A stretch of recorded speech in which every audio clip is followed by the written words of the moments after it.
好啊！我今日咧想做一個展示俾大家睇一下，咁我哋一個自動寫 blog 嘅系統係點樣運作㗎啦。好啦，咁呢一個咧係我哋其中一個 website 咧，叫 JK Probiotic 啦。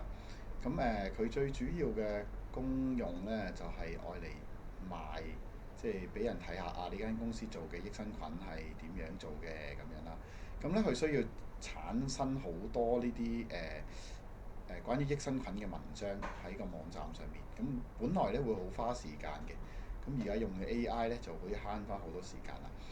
咁至於點樣操作咧，而家就展示一下俾你睇啦。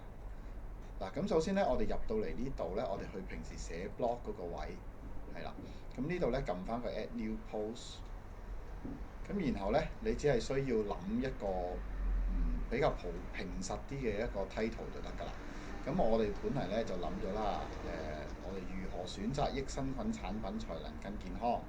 好啦，咁我哋貼咗上去啦，OK。咁然後咧，只需要撳下呢個掣咧，佢篇文咧就會刪咗出嚟㗎啦。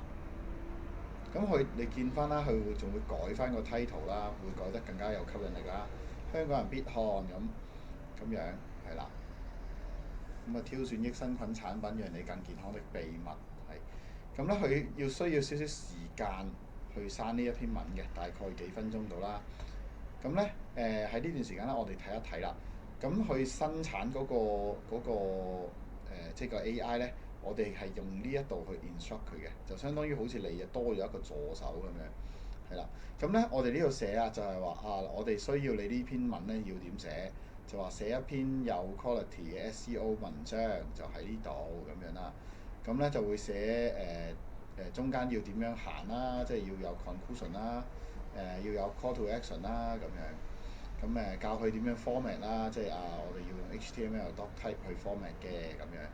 咁然後咧再可以俾更加多 instruction 佢嘅，譬如話我篇文咧要唔少過1500字，咁咧每一段咧要點樣點樣寫係啦。咁譬如我哋 introduction 咧就要佔350字，跟住中間有啲位咧就佔200字，咁我哋可以用 bullet point 咁好啦。咁寫完之後咧，其實佢就會識翻嗱，佢已經出咗呢篇文出嚟㗎啦，係啦。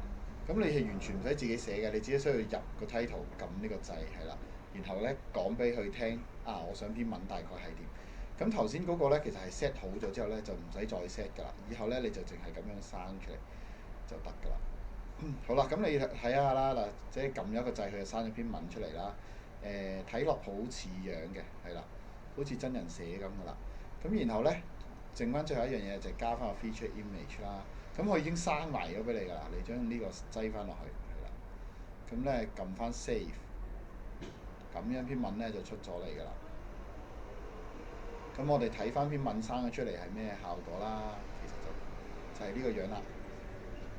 嗱，有個圖喺度啦，跟住有一個文章喺度嘅，係啦，咁都幾好嘅。即係如果俾一啲你經常需要出好多內文嘅人咧，係慳好多時間咯。係啦，今日嘅介紹係咁多啦，唔該各位。